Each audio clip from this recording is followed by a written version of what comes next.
മാളുവിനെ നഷ്ടപ്പെടാൻ പോകുകയാണ് എന്നുള്ള തോന്നൽ അവനിൽ വല്ലാത്തൊരു വീർപ്പുമുട്ടൽ സൃഷ്ടിച്ചു. കുറച്ചു സമയത്തേക്ക് പരിസരം പോലും അവൻ മറന്നു. ബീന അവനെ തട്ടി വിളിച്ചപ്പോൾ മാത്രമാണ് ബോധത്തിലേക്ക് വന്നത്. പെട്ടെന്ന് തന്നെ വേറൊന്നും കേൾക്കാൻ നിൽക്കാതെ റൂമിലേക്ക് നടന്നു. മുറിയുടെ വാതിൽ വലിച്ചടച്ചതും ബീന ചിരിക്കാൻ തുടങ്ങി. അല്ല പിന്നെ, എൻ്റെ അടുത്ത് അവൻ്റെ അടവ്. അവൻ്റെ അപ്പനെ വിറ്റ കാശുണ്ട് എൻ്റെ കയ്യിൽ, ആവേശത്തോടെ പറഞ്ഞു കഴിഞ്ഞിട്ടാണ് സൂക്ഷ്മമായി നോക്കുന്ന വാസുദേവനെ കണ്ടത്. ചമ്മീറി ചിരിഞ്ചിരിച്ചു മെല്ലെ അടുക്കളയിലേക്ക് നടന്നു. റൂമിൽ എത്തിയിട്ടും ഗൗതം വല്ലാതെ അസ്വസ്ഥനായിരുന്നു. മാളുവിൻ്റെ മുഖം മാത്രമായിരുന്നു അവൻ്റെ മനസ്സിൽ അപ്പോൾ ഉണ്ടായിരുന്നത്. അവളുടെ കല്യാണം നടന്നാൽ എനിക്കെന്താ, ഞാനെന്തിനാ അവളെക്കുറിച്ച് ആലോചിക്കുന്നത്? അവൻ അവനെ തന്നെ വിശ്വസിപ്പിക്കാൻ ശ്രമിച്ചു. പക്ഷേ എത്രയൊക്കെ ശ്രമിച്ചിട്ടും മനസ്സിൻ്റെ നീറ്റൽ അടക്കാൻ കഴിയുന്നുണ്ടായിരുന്നില്ല. നഷ്ടപ്പെടുമ്പോൾ ആണല്ലോ അവ നമുക്ക് എത്രമേൽ പ്രിയപ്പെട്ടതാണെന്ന് തിരിച്ചറിയുന്നത്. കുറച്ചു നേരം ഷവർ ഓൺ ചെയ്ത് അതിൻ്റെ കീഴിൽ നിന്നു. എന്നിട്ടും മനസ്സ് ശരിയാകുന്നില്ല. ശരീരമാകെ ചൂട് പിടിക്കുന്ന ഒരവസ്ഥ. അമ്മ വന്ന് വിളിച്ചപ്പോഴാണ് സമയം കടന്നു പോയതുവരെ അറിഞ്ഞത്. ഓടുമേശയിലും ഗൗതം നിശബ്ദനായിരുന്നു. നാളത്തെ മോഹൻ അങ്കിളുമായുള്ള കൂടിക്കാഴ്ച അവൻ്റെ സമാധാനം കെടുത്തി. താൻ എന്ത് മറുപടിയാണ് പറയുക? തനിക്ക് അവളെ ഇഷ്ടമാണോ അറിയില്ല. അവളെ മറ്റൊരാളുടെ ഒപ്പം കാണാൻ സാധിക്കുമോ അതും അറിയില്ല. എല്ലാം കൂടി ഭ്രാന്ത് പിടിക്കും പോലെ തോന്നി അവന്. എന്തൊക്കെയോ കഴിച്ചെന്ന് വരുത്തി റൂമിലേക്ക് പോകുന്ന അവനെ ബീനയും വാസുദേവനും ഒരു ചിരിയോടെ നോക്കി നിന്നു. രാവിലെ ഓഫീസിൽ പോകാൻ തോന്നുന്നതേ ഇല്ലായിരുന്നു അവന്. രാത്രി ഒരുപോള കണ്ണടച്ചിട്ടുണ്ടായിരുന്നില്ല. അതുകൊണ്ടോ തന്നെ വരുന്നില്ല എന്ന് വിളിച്ചറിയിച്ചു നന്ദനെ. ഫോൺ വെച്ച് കഴിഞ്ഞിട്ടാണ് മാളുവിനോട് പറയുന്ന കാര്യം ഓർത്തത്. ആദ്യം അവൾ പോയി പ്രിയയെ സഹായിക്കട്ടെ എന്ന് വിചാരിച്ചെങ്കിലും ജീവൻ്റെ കാര്യം ആലോചിച്ചപ്പോൾ അത് വേണ്ട എന്ന് തോന്നി. താൻ വിളിച്ചു പറഞ്ഞാൽ അവളുടെ വക 100 ചോദ്യങ്ങൾ ഉണ്ടാവും എന്ന് ഉറപ്പായതുകൊണ്ട് നന്ദനെ ഏൽപ്പിച്ചു.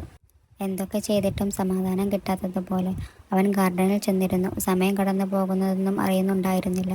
മാളുവിനെ സ്നേഹിക്കാൻ കഴിയുമോ എന്നുള്ള ചിന്തയിലായിരുന്നു അവൻ. മോനു, ദാ മോഹനേട്ടൻ വന്നിട്ടുണ്ട്, നിന്നോട് എന്ത് സംസാരിക്കണമെന്ന് പറഞ്ഞു.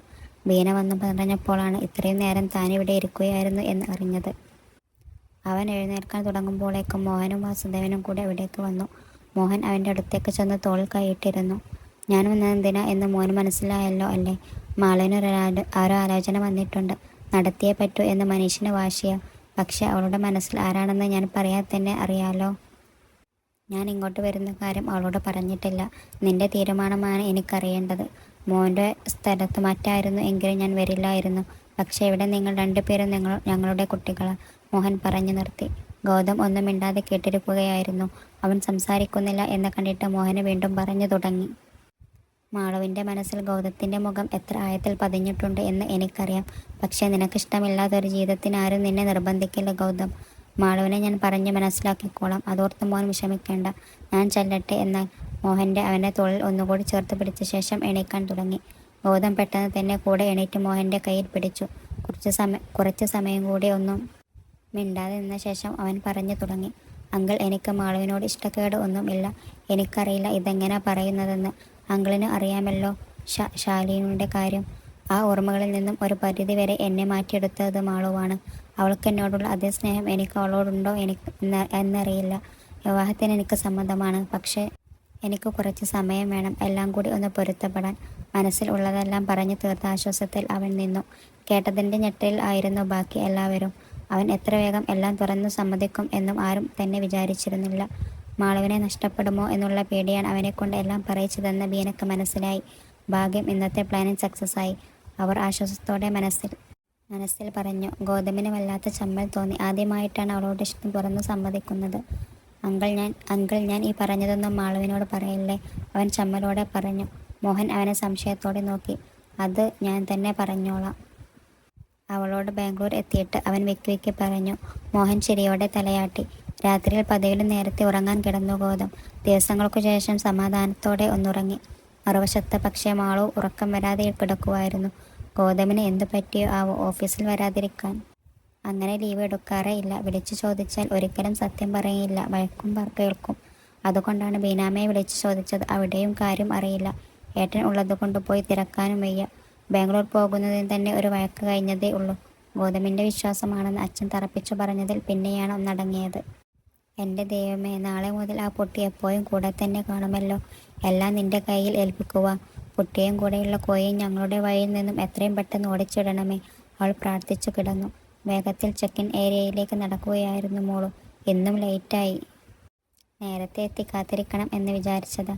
ഏട്ടൻ്റെ ഒടുക്കത്തെ ഒരു ഉപദേശം. ദൈവമേ, ആ പൊട്ടി വന്നു കാണല്ലേ. ഗൗതം എത്തിയ ശേഷം അവളെ വിളിച്ചിരുന്നു.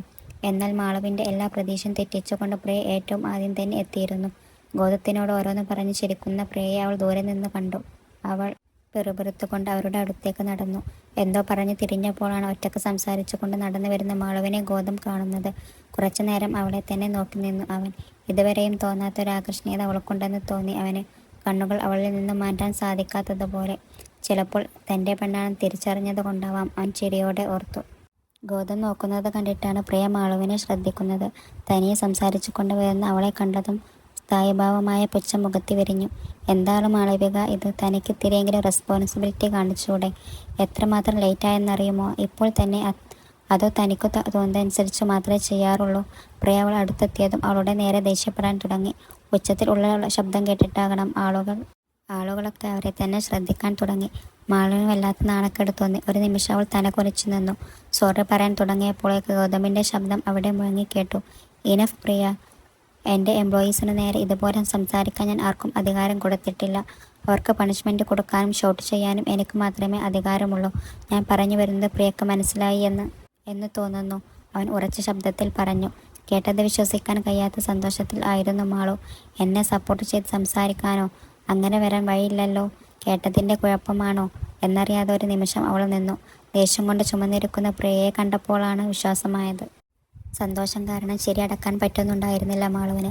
പക്ഷേ ഇപ്പോൾ പൊട്ടിച്ചിരിച്ചാൽ അവൻ്റെ കയ്യിൽ നിന്നും വഴക്ക് ഉറപ്പായതുകൊണ്ട് മിണ്ടാതെ ചിരി അടക്കി നിന്നു. അതേസമയം മുഖത്തടിയേറ്റ പോലെയായിരുന്നു പ്രിയക്ക്. ഗൗതം തന്നോട് അങ്ങനെ പറയും എന്നവൾ ഒരിക്കലും വിചാരിച്ചില്ല. ഐ ആം സോറി ഗൗതം, ഞാൻ അങ്ങനെ ഒന്നും ഉദ്ദേശിച്ചു പറഞ്ഞതല്ല, അവൾ ഗൗതത്തിൻ്റെ ദേഷ്യം തണുപ്പിക്കാൻ വേണ്ടി പെട്ടെന്ന് പറഞ്ഞു. ഇതൊക്കെ കേട്ട് ചിരിയോടെ നിൽക്കുന്ന മാളുവിനോട് അവൾക്ക് അടങ്ങാത്ത പക തോന്നി. അവൾ ജീവനെ നോക്കിയപ്പോൾ ഗൗതത്തിൻ്റെ മാറ്റം കണ്ട് ആകെ കിളിപ്പോയ അവസ്ഥയിലായിരുന്നു അവൻ. കൂടുതലൊന്നും സംസാരിക്കാൻ നിൽക്കാതെ ഗൗതം മുന്നോട്ട് നടന്നു. പ്രിയയെ നോക്കി ഒന്നുകൂടി പുച്ഛിച്ച ശേഷം മാളു പിറകെ ചെന്നു. ഫ്ലൈറ്റിലും ഗൗതത്തിനും മാളുവിനും അടുത്തടുത്ത സീറ്റും പ്രിയക്കും ജീവനും കുറച്ച് പിറകിൽ ആയിട്ടുമാണ് ബുക്ക് ചെയ്തിട്ടുണ്ടായിരുന്നത്. മാളവിക സീറ്റൊന്ന് എക്സ്ചേഞ്ച് ചെയ്യാൻ പറ്റുമോ?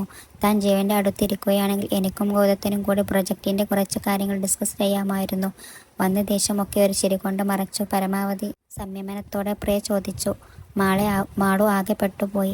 പ്രൊജക്റ്റിൻ്റെ കാര്യമാണല്ലോ, ഇനി ഞാൻ മാറിക്കൊടുത്തില്ലെങ്കിൽ ചെകുത്താൻ ഇടയുമല്ലോ. മനസ്സോടെ എഴുന്നേൽക്കാൻ തുടങ്ങി. നോ പ്രിയ, എനിക്കിപ്പോൾ ഒന്നും ഡിസ്കസ് ചെയ്യാൻ വയ്യ. നമ്മളിപ്പോൾ എത്തുമല്ലോ. കോൺഫിഡൻഷ്യൽ ആയിട്ടുള്ള കാര്യങ്ങൾ ഒന്നും ഇങ്ങനെയുള്ള ഓപ്പൺ പ്ലേസിൽ അല്ല ഡിസ്കസ് ചെയ്യേണ്ടത്. ഗൗതം എഴുന്നേൽക്കാൻ തുടങ്ങിയ മാളുവിനെ ഒന്ന് നോക്കിയ ശേഷം പ്രിയയോട് പറഞ്ഞു. മാളു ചിരിയോടെ തിരികെ സീറ്റിൽ ഇരുന്നു. ഇനിയൊരു പ്ലാനും നടക്കില്ല എന്ന് തോന്നിയിട്ടുണ്ടായിരിക്കണം. പ്രിയ ദേഷ്യത്തോടെ അവളുടെ സീറ്റിലേക്ക് പോയി. എന്നാലും ഇത്ര പെട്ടെന്ന് ഇങ്ങനൊരു മാറ്റം എങ്ങനെ സംഭവിച്ചേ? സീറ്റിൽ ചാരി കണ്ണുകൾ അടച്ചിരിക്കുന്ന ഗൗതത്തിനെ നോക്കി മാളു ആലോചിച്ചു. കഴിഞ്ഞ ദിവസം വരെ ഇങ്ങനെയൊന്നുമല്ലായിരുന്നല്ലോ. സാരി ഉടുത്തിട്ട് വന്നപ്പോൾ തിരുവാതിരക്ക് വന്നതാണോ എന്ന് ചോദിച്ച മുതല ഇനി എന്നെ കൊല്ലാൻ വല്ലതുമാണോ കൊണ്ടുപോകുന്നേ? അവസാനത്തെ ആഗ്രഹങ്ങൾ സാധിച്ചു തരുവാണോ ദൈവമേ? മാളു നെഞ്ചിൽ കൈവച്ചു. അവൾ നോക്കുന്നതും എന്തൊക്കെയോ പുതുക്കെ പറയുന്നതുമൊക്കെ അറിയുന്നുണ്ടെങ്കിലും ഒന്നും അറിഞ്ഞിട്ടില്ലാത്തതുപോലെ ഗൗതം കണ്ണടച്ച് തന്നെ ഇരുന്നു. മാളു കാര്യമായുള്ള ആലോചനയിൽ തന്നെ ആയിരുന്നു. എന്തിനായിരിക്കും കൊല്ലുന്നത്? അതോ ഇനി എനിക്കെന്തെങ്കിലും അസുഖം? ഒന്നും മനസ്സിലാക്കാതെ അവളുടെ മനസ്സിൽ ആലോചിച്ചു കൊണ്ടേയിരുന്നു. ഗൗതം ഇടക്ക് നോക്കുമ്പോഴും എല്ലാം അവൾ കാര്യമായിട്ടുള്ള ആലോചനയിൽ തന്നെ ആയിരുന്നു. അവളുടെ വട്ടറിയാവുന്നത് കൊണ്ട് അവൻ കാര്യമായി ശ്രദ്ധിക്കാൻ പോയില്ല. ഇത് പതിവാണ്. എന്തെങ്കിലുമൊക്കെ ആലോചിച്ചു കൂട്ടും. ഒന്നെങ്കിൽ എല്ലാം ആലോചിച്ച് തീരുമ്പോൾ തീർത്തും, അല്ലെങ്കിൽ സ്വന്തമായി എന്തെങ്കിലും കണ്ടുപിടിച്ചിട്ടിരുന്നു കരയും. ലക്ഷണം കണ്ടിട്ട് ഞാൻ കൊല്ലം കൊണ്ടുപോകുക എന്നാണെന്ന് തോന്നുന്നു വിചാരിച്ചിരുന്നത്. അതാണ് ഇതുപോലത്തെ ഭാവങ്ങളൊക്കെ. ഇടക്കിടക്ക് നെഞ്ചിൽ കൈവെക്കുകയും വെള്ളം കൊടുക്കുകയും ഒക്കെ ചെയ്യുന്ന മാളുവിനെ നോക്കിയവൻ മനസ്സിൽ പറഞ്ഞു. ബാംഗ്ലൂർ എത്തിയപ്പോൾ പ്രിയ നടന്ന് അടുത്തേക്ക് വരുന്നത് കണ്ട മാളു ആലോചനയൊക്കെ ഫുൾ സ്റ്റോപ്പ് ഇട്ട് നിർത്തി. ഇല്ലെങ്കിൽ പിന്നെ മണ്ണും ചാരി നിന്നവൾ ചക്കനെ കൊണ്ടുപോയ പോലെ ഇവരുടെ കല്യാണത്തിന് ബിരിയാണി തിന്നേണ്ടി വരും. അവൾ പൂർവാധികം ശക്തിയോടെ ഗൗതമിൻ്റെ കൂടെ തന്നെ നടക്കാൻ തുടങ്ങി. മാളവിക മീറ്റിംഗ് അപ്പോഴാണ് തുടങ്ങുന്നത്. ഗൗതം ചോദിച്ചു. സാർ, ഇനിയും 2 hour കൂടി ഉണ്ട്. നമ്മൾ താമസിക്കാൻ പോകുന്ന ഹോട്ടലിൽ തന്നെയാണ്. സോ ഒന്ന് ഫ്രഷ് ആയതിനു ശേഷം പോകാൻ ഉള്ള ടൈം ഉണ്ട്, മാളു ഫോണിൽ നോക്കി പറഞ്ഞു. ഗൗതം ഒന്ന് മൂളിയ ശേഷം ടാക്സി വിളിച്ചു. ടാക്സി കണ്ട ഉടനെ പ്രിയ ജീവനോട് ഡ്രൈവർ സീറ്റിൽ ഇരിക്കാൻ ആംഗ്യം കാണിച്ചു. മാളുവിനോട് പറഞ്ഞിട്ട് കാര്യമില്ല എന്നറിയാം. പ്രിയ ബാക്ക് ഡോർ തുറന്ന് പിടിച്ച് ഗൗതമിനോട് കയറാൻ പറഞ്ഞു. എന്നാൽ ഈ പണിയെല്ലാം മുൻകൂട്ടി കണ്ടുകൊണ്ട് മാളു ഇപ്പുറത്തെ സൈഡിൽ കൂടി കൃത്യം നടുവിലെ സീറ്റിൽ കയറിയിരുന്നു. ഗൗതം പ്രിയ തുറന്നു കൊടുത്ത റോഡിൽ കൂടി തന്നെ കയറി. എന്തായാലും ഒരാൾ കഷ്ടപ്പെട്ട് തുറന്നു തന്നതല്ലേ. ഗൗതം കയറി ഇരുന്നു കഴിഞ്ഞിട്ടാണ് പ്രിയ പ്രിയ മാളുവിൻ്റെ പ്ലാൻ തിരിച്ചറിഞ്ഞത്. തിരിച്ചെന്തെങ്കിലും പറയാൻ പോയാൽ അത് തൻ്റെ സ്റ്റാറ്റസിന് കോട്ടം തട്ടും എന്ന് തിരിച്ചറിഞ്ഞിട്ട് പ്രിയ ഒന്നും മിണ്ടാതെ മാളു കയറിയ സൈഡിൽ കൂടി വന്ന് കയറി. മാളുവിനെ രൂക്ഷമായി നോക്കി. അവളാകട്ടെ ഒന്നും അറിയാത്ത പോലെ നഖത്തിൻ്റെ ഭംഗിയും നോക്കിയിരുന്നു. ജീവനോട് റിസപ്ഷനിലെ ഫോർമാലിറ്റിയൊക്കെ തീർക്കാൻ പറഞ്ഞ ശേഷം ഗൗതവും മാളവും പ്രിയയും റൂമിലേക്ക് നടന്നു. എല്ലാവർക്കും അടുത്തടുത്ത റൂമായിരുന്നു കിട്ടിയത്. റൂമിലെത്താറായപ്പോഴാണ് മാളു എന്നൊരു വിളി കേട്ടത്. തിരിഞ്ഞു നോക്കി അവൾ ദർശനെ കണ്ട് സ്തംഭിച്ചു നിന്നു പോയി. ഗൗതവും അവനവിടെ കണ്ട ഞെട്ടൽ ആയിരുന്നു. വർഷങ്ങൾക്ക് ശേഷം ഒരു കൂടിക്കാഴ്ച, കൂടെ നിന്ന് ചതിച്ചവൻ.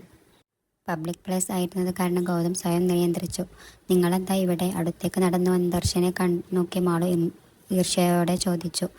അതെന്താ മാളു, കോൺഫറൻസ് ഒരു കമ്പനിക്ക് മാത്രമല്ലല്ലോ, ഞാനും ബിസിനസ് തന്നെയാണ് നടത്തുന്നത്. എന്തായാലും നിങ്ങളൊക്കെ ഒന്ന് ഫ്രഷായി വാ, നമുക്ക് കോൺഫറൻസ് ഹാളിൽ കാണാം. ഇപ്പോൾ എനിക്ക് സമയമില്ല. എല്ലാവരെയും ഒന്ന് നോക്കി പറഞ്ഞ ശേഷം അവൻ അവിടെ നിന്നും പോയി. ദർശൻ വന്നു നിന്നപ്പോൾ മുതൽ ഗൗതത്തിൻ്റെ മുഖത്ത് ദേഷ്യവും മാളുവിൻ്റെ പരിഭവവും പ്രിയ ശ്രദ്ധിച്ചിരുന്നു. മാളുവും ദർശനും തമ്മിലുള്ള ബന്ധം ഗൗതത്തിനെ ബാധിക്കുന്നുണ്ട് എന്നവൾക്ക് തോന്നി. ഗൂഢമായൊരു ചിരി അവളിൽ തെളിഞ്ഞു.